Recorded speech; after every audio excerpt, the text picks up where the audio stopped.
विधान भवन आपल्या याच्यावर घेतलं या विषयासाठी मी त्यांना विनंती करतो की त्यांना येऊन समोरच्या मोर्चाला संबोधित करावं।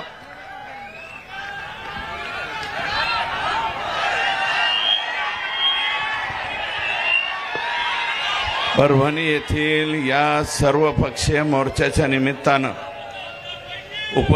उपस्थित असलेले आपल्या सर्वांचं दैवत, आपल्या सर्वांचं आदरस्थान आदरणीय मनोजदादा जरांगे पाटील, या ठिकाणी उपस्थित या जिल्ह्याचे खासदार, या जिल्ह्यातील आमच्या शेजारचे विधानसभेतील आमचे सहकारी संदीप भैया, इथले राजेश विटेकरजी, सॉरी प्रोटोकॉल जरा चुकला, आदरणीय आमदार राहुल पाटीलजी, मेटेताई आणि सर्व माजी आमदार डेंगे साहेब इथं आहेत, सर्वच आहे। मी सर्वांचं नाव आणि अण्णासाहेबांचे चिरंजीव ज्यांचं या ठिकाणी भाषण झालंय ते नरेंद्र पाटील साहेब इथे आहेत आणि हे जे आयोजन केलेले त्या आयोजकांचं सर्वांचं मनापासून सुरुवातीला आभार मानतो। परभणी नगरीचे माजी महापौर सुद्धा या ठिकाणी आहे। तर काय आहे, जगात जर्मनी, देशात परभणी असं या परभणीचं नाव आहे। बनी तो बनी। मी या परभणीचा 18 महिने पालकमंत्री राहिलेलो आहे, त्याच्यामुळं परभणी किती रगेले, परभणीची रग मला चांगली माहिती आहे। हे खरंच रगेलेत आणि मनापासून या ठिकाणी विजय वरपुडकर साहेब सुद्धा आलेले आहेत। माझं कोणाचं नाव चुकलं तर मला या ठिकाणी क्षमा करा। तेव्हा एक दोन घटना ॲडजस्टंट इथे घडलेल्या आहेत। या परभणीमध्ये सोमनाथ सूर्यवंशी, लॉला 3rd इयरला शिकणारा मुलगा, कोबिंग ऑपरेशनमध्ये त्याला पोलिसांनी नेलं आणि त्याचा दुर्दैवानं मृत्यू झालेला आहे।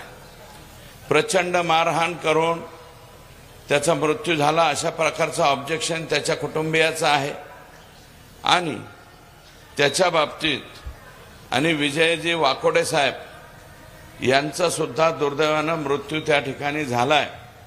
आपण जिथे बसलेलो त्याच पाठीमागच्या स्टेजवरती ते पण आंदोलनाला लोक बसलेले आहेत, तेही आपलेच लोक आहेत, वेगळे नाहीत। म्हणून कोबिंग ऑपरेशनची न्यायालयीन चौकशी झाली पाहिजे। माननीय मुख्यमंत्र्यांनी सोमनाथला 10 लाख रुपयाची आणि वाकोडे साहेबांना 5 लाख रुपयाची मदत जाहीर केलेली, तर ते येत्या सोमवारी किंवा मंगळवारी सोमनाथच्या कुटुंबियाला वेळ देणार आहेत, वाकोडे साहेबांच्या कुटुंबियाला वेळ देणार आहे आणि स्वर्गीय संतोष देशमुख यांच्या कुटुंबियाला सुद्धा वेळ देणार आहे।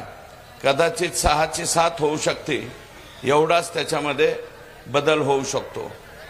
अशोक गोरबांड नावाचा कोणीतरी PI, हा LCBचा PI आणि स्वतःला SP समजतो, अतिशय चुकीच्या पद्धतीने कारभार करतो, हा जिथे जातो तिथं काहीतरी उद्योग करतो, अशा प्रकारची तक्रार या गोरबांडची आहे।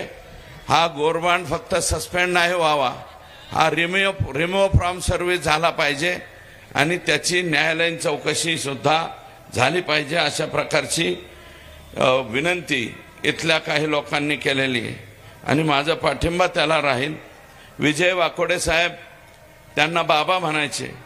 मी पालकमंत्री असताना अनेक वेळा काही जर प्रश्न निर्माण झाले तर बाबा 100% आम्हाला सहकार्य करायचे, म्हणून त्यांचंही मी मनापासून या ठिकाणी आभार मानतो। आणि यांचं काय काय सांगावं, हे आमचे बिडावाली जी कलाकार मंडळी आहे, आकाचा आका, यांचं काय काय सांगावं। आणि स्वर्गीय संतोषच्या बाबतीत सुद्धा सभागृहामध्ये मी मागणी केली होती, आयजी लेवलच्या अधिकाऱ्याच्या अधिपत्याखाली SIT स्थापन झाली पाहिजे. राज्याच्या मुख्यमंत्र्यांनी ती मान्य केलेली आहे. त्याच्यानंतर 10 लाख रुपयाची मदत या कुटुंबियाला दिली पाहिजे, ती सुद्धा मान्य झालेली आहे. त्याच्यानंतर न्यायालयीन चौकशी झाली पाहिजे, कारण हे लोक जर पोलिसांकडून कुठं सुटणार तर नाहीच, पण चुकून एखादा सुटला तर तो न्यायालयीन चौकशीत अडकलाच पाहिजे, ही धारणा मनामध्ये आहे. आणि यांना मौका लागला पाहिजे. मौका म्हणजे माहिती आहे ना, म को लागला पाहिजे. एकदा अंदर गया ना, पोलिसांनी मोकामध्ये घातला ना, 5-4 वर्ष नमस्ते लंडन, पुन्हा हे माघारी येत नाहीत. आणि हा जो आका आहे ना, आका तर गेलाच पाहिजे, पण जर का आकाच्या आकाने काही यंटोबंडो केला असेल तर आकाचा आका सुद्धा नंबर लागू शकतो. यांचे लफडे माणसं मारायचे तर आहेतच. अरे कोणत्या पद्धतीने तुम्ही संतोषला मारलं, ही कुठली पद्धत आहे? इतिहासामध्ये छत्रपती संभाजीराजांना ज्या पद्धतीने मारलं होतं, अतिशय हालहाल करून, हे पाहिलेलं आम्ही. इतिहास आहे. मी बरोबरी करत नाही, करू शकणार नाही, कारण आमचा छत्रपती संभाजीराजाच होता 1800 लढाया जिंकणारा, 12 हत्तीचं बळ ज्याच्या भुजामध्ये होतं, तो छत्रपती संभाजीराजा आमचा होता. मी छत्रपती संभाजीराजांची तुलना करणार नाही, परंतु आमच्या लेकरांनी नेमकं तुमचं बिचारावं काय बिघडवलं होतं? अरे इथं 10वीला लेकरू आहे, एवढुले लेकर आहे त्याचे. तुमचं काय बिघडवलं होतं? फक्त एका दलित समाजाच्या पोराची बाजू घ्यायला गेला होता, बाजू घ्यायला गेला म्हणून मारता. आणि जर तो व्हिडिओ आकाला तर 100% दाखवलाच असेल संतोषच्या मारहाणीचा, पण आकाच्या आकाला दाखवला असेल आणि त्यांनी जर पाहिला असेल तर आकाच्या आका, कर लो जल्दी तयारी, हम निकले है जेलवारी, असं सुद्धा तुम्हाला करावं लागल. पण आज मी त्या बाबतीत बोलत नाही. आणि ते म्हणतायत 100 चुवे खाके बिल्ली हाज को चली म्हणतात ना, तसा काहीसा प्रकार. काल परवा हे आकाचे आका आले, म्हणले जे जे दोषी असतील त्यांना फाशी द्या. म्हणून आधी नीट वागायचं कोणी सांगायचं होतं? आणि अजित दादा, क्या हुआ तेरा वादा, अजित दादा तेरा वादा क्या हुआ रे? काय को इसको अंदर लिया? ये अंदर लेने का जैसा नहीं है. संगीत दिघोळे पासून त्यांचा संतोष देशमुखापर्यंत हत्याची बेरीज केली तर अजय दादा जरा हिशोब करा. आणि या हत्या कोणी घडवून आल्या, त्याच्या मागचा मास्टर माइंड कोण, कोणी हे उद्योग केले, हे जर तुम्हाला माहित नसलं तर परभणीला माणसं पाठवा, बारामतीचे माणसं पाठवा, बारामतीचे माणसं परळीत पाठवा. आमच्या इतर लोकांना सगळ्यांना बर का, एका समाजापुरतं नाही, इतर सगळ्या समाजाला काय वागणूक आहे, तिथं काय वागणूक मिळते 18 पगड जातीला. जीव मोठी धरून बसताय. 200 500 कुटुंब शहर सोडून चालले.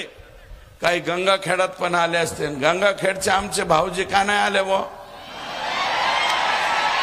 रत्नाकर गुट्टे साहेब आज कुठं अडकले माहित नाही बाबा. डबल पॉलिसी हमता का काय, इकडे हमरे भी साथ और उधर के भी साथ. उनके साथ नहीं है, वो भी हमरे साथ है. परंतु रत्नाकर भाऊजी हे वागणं बरं नव्हा. खोल्लम खोल्ला यायला पाहिजे, अंदर की बात नाही चाललं पाहिजे. हा सर्व पक्षीयांचा आहे. अरे मी तर अजित दादाला म्हणलो होतो माझ्या पक्षाकडून मला संधी मिळत नाही, आमच्या मुख्यमंत्र्यांना काहीतरी अडचण आलेली दिसते, मला मिळत नाही, तुम्ही एक काम करा प्रकाश दादाला करा. प्रकाश दादा सोळंके तो भी ज्येष्ठ 5व्या टर्मचा आमदार आहे, त्याला करा. नसलं तर मी म्हणलं तर ह्या विटेकरला करा. राजेश विटेकर याचे वडील बी आमदार होते पूर्वी, राजेश विटेकरला करा. आणि हे नसलं जमत तर म्हणलं बुलढाण्याचा कायंदे करा. कायंदे निवडून आला ना तुमच्या पक्षाकडून, घड्याळाकडून. अरे तुमचं घड्याळ नसतं आलं रे, आम्ही नसतो आलो. एक मागे बसलेली विभूती आहे, त्यांनी पटांगण केलं म्हणून आपण इथे बर का, नाहीतर सुट्टा खेळ झाला असता सगळ्यांचा. माननीय मुख्यमंत्र्यांचा काही संबंध नाही. माझं म्हणणं राजेश विटेकर तुम्ही सगळेजण जा, बिन मंत्र्याचा राहू द्या आमचा जिल्हा बर का, तुमच्या पक्षाचा. तरी बी लोक खुश होते, नाही तर लोक क्या हुआ तेरा वादावर येणार आहे. आणि तो वादा अजित दादालाच मागणार. पीक विमा 40,000 हेक्टरवर भरलाय परभणी जिल्ह्यावर. राहुल पाटील साहेब तुमचा मतदारसंघ सगळा शहरी आहे. माझी विनंती आहे बघा शहराच्या सुद्धा सगळ्या प्रॉपर्टी रजिस्टरवर विमा भरलाय का नाही बघा. आणि राजेश विटेकरला माझं म्हणणं आहे, राजेश विटेकर तुमच्या एकट्या तालुक्यावर सोनपेठ तालुक्यावर 13,190 हेक्टरवर रामनाईक तांडा, अमका तांडा, तमका तांडा. अरे तुम्ही बंजारा म्हणून घेता, बंजारा भाऊचा तांडा, रामनाईक तांडा, गोरबांड तांडा, इलेक्शन पुरतं एवढी आजो एवढी, आणि इलेक्शन म्हणलं की जावडी आजो. हे आमचे बंजारे ओस तोडायला बाहेर जातात. त्याचा फायदा घेऊन परळी तालुक्यातल्या लोकांनी सोनपेठ तालुक्यावर 13,190 हेक्टरवर विमा भरला का नाही. आमदार दाखवलं का नाही, मग तुम्ही प्रेस घेऊन सांगितलं का नाही. म्हणजे याचा अर्थ राजेश तू कुणाच्या तरी दबावाखाली आहेस. अरे रग्गेल वागायचं, रग्गेल लोळा पांगळ्यासारखं वागायचं नाही. आयुष्यभर शेळी म्हणून जगण्यापेक्षा एकच दिवस वाघ म्हणून जगलं पाहिजे. ही औलाद आपली आहे असं आपण जगलं पाहिजे. तू कस काय नाव घ्यायना मी वाट बघतोय. राजेश विटेकर पत्रकार परिषद घेतोय का नाही, अजून घेतली नाही. तुम्ही घ्या, आणि नसली तर वरपुडकर साहेब तुम्ही तरी घ्या.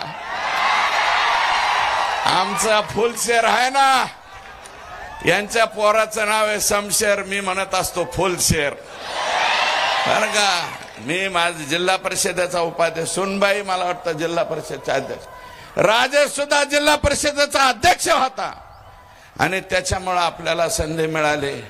40,000 हेक्टर वरती पालम, पूर्णा, जिंतूर सगळीकडे विमा कोणी उतरवलाय, परळीच्या लोकांनी. परळीचा पॅटर्न आकाच्या आकाने. बीड मध्ये 79,000 हेक्टर सापडलं, 79,000 हेक्टर.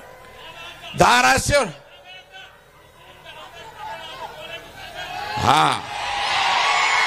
हे धाराशिव मध्ये 3,000 हेक्टर. लातूर मध्ये सापडला 20,000 हेक्टर आता काल परवा. आणि लातूरच्या तरपट्ट्यांनी काय केलंय, लातूर मधला जो परळीचा सुरेश रामचंद्र धस नावाचा माणूस आहे त्याने लातूरात विमा भरलाय, जळगावात भरलाय, वर्ध्यात भरलाय, इकडं याच्यात म्हणजे अमरावतीत भरलाय. एकाच माणसाने 8-8 जिल्ह्यात विमा भरलाय. आता नवीन नवीन कागद पुढे यायला लागले. अरे तुमच्या स्वतःच्या जमिनीवर दुसरे लोक आणून विमा भरणं हा नवीन पॅटर्न ह्या परळीवाल्यांचा. आणि दादा क्या हुआ दादा हे काय केलंय तुम्ही, हे कसं ठेवलंय? आणि हे सगळीकडे माननीय मुख्यमंत्र्यांचं मी आभार मानतो. मुख्यमंत्र्यांनी सभागृहात जाहीर केलं 2-3 डिपार्टमेंटची हे करतो, कमिटी करतो आणि याची सखोल चौकशी करतो. मी आज जगात जर्मनी, देशात परभणी, भारतात परभणी, या परभणीत मागणी करतो माननीय मुख्यमंत्र्यांना, मुख्यमंत्री महोदय यांची नुसती चौकशी करू नका. ज्यांनी आमच्या वाडवडिलांच्या आजोबा पंजोबांच्या जमिनीवर विमा भरला यांच्यावर मोका लावा. मोकाच पाहिजे, दुसरं काय नाही. हे सगळ्यावर मोका. सीएससी सेंटरवर मोका. ज्यांनी त्यांना आधार कार्ड दिलं त्यांच्यावर मोका. ज्यांचं पॅन कार्ड दिलं त्यांच्यावर मोका. सबके सब अंदर कैसे चल रहा है असं लांबून म्हणले पाहिजेत. यांना हे करा. परभणी, लातूर, जालना, त्याच्यानंतर आपल्या संतोषची न्यायालयीन चौकशी होणार आहे. पण माझं मत आहे असं, विटेकर साहेब तुम्हाला माझी विनंती आहे. आमच्या मनोज दादांनी आंदोलन केलं, आम्हाला एकटं पाडण्याचा तुम्ही प्रयत्न केला. तुम्ही एकटं नाही, आता एक नवीन घोषणा काढायला पाहिजे. मला असं वाटतं एकच पर्व हे 2 नेते, ह्यांचा समाज सुद्धा नाही. एकच पर्व हे 2 नेते सोडून सर्व बाकी सगळे जाती धर्माचे लोक हे आपले समजायचे. अशा प्रकारचे आपल्याला या ठिकाणी विनंती करतो. आणि राखेचं 10 जून 2021ला एक मी मनोज दादा यांचं पोस्ट पाहिली आणि ती पोस्ट काय होती, राखे परळी शहरामध्ये राखेचा प्रचंड त्रास होतोय आणि त्याचा निपटारा करण्यासाठी आकाचे आका यांच्या अध्यक्षतेखाली एक बैठक लावली आणि त्या बैठकीत बसलेले लोक. आणि आता मी माहिती घेतली त्या राखाची. मला वाटतं परभणी जिल्ह्याच्या सोनपेठ पोत सुद्धा डोळ्यात भरायला येत असेल. राख येते का नाही? गंगाखेडात सुद्धा राख येते, परभणीत सुद्धा येते, हैदराबाद पर्यंत हे घेऊन जाते, उघडी घेऊन जाते आणि ते खाली उतरते, लोकांच्या डोळ्यात जाते, त्वचेचे आजार होते, कुणाच्या फुफ्फुसाला आजार व्हायला लागले. आणि मी म्हणतो धनुभाऊ, हे दीपक मुंडे, अजय मुंडे, हा तर तुमचा चुलत भाऊ आहे सख्खा, सायन्स मुंडे, समाधान बिडगर, मंगेश बिडगर, मुन्ना जयस्वाल, दत्ता कराड हे आकाचा नातेवाईक आहे. गणेश सप्लायर्स, पप्पू फड, बाळू बिडगर, महेश शेप, कृष्णा मुंडे, गोविंद मुंडे, चंद्रकांत फड, सचिन जाधव आघाव, हे लोक कोण आहेत? हे तुमचेच आहेत. सगळे थर्मल उपसून घ्या. 10 वर्ष झालं नंगा नाच चाललाय तिथं. कोणी बी जातंय, जेसीबी लावतंय, उचलून नेते. 20-20 वर्ष झालं या परळी थर्मल मध्ये जसे नोकरीला लागले तसे रिटायर व्हायची पाळी आली काही कर्मचारी.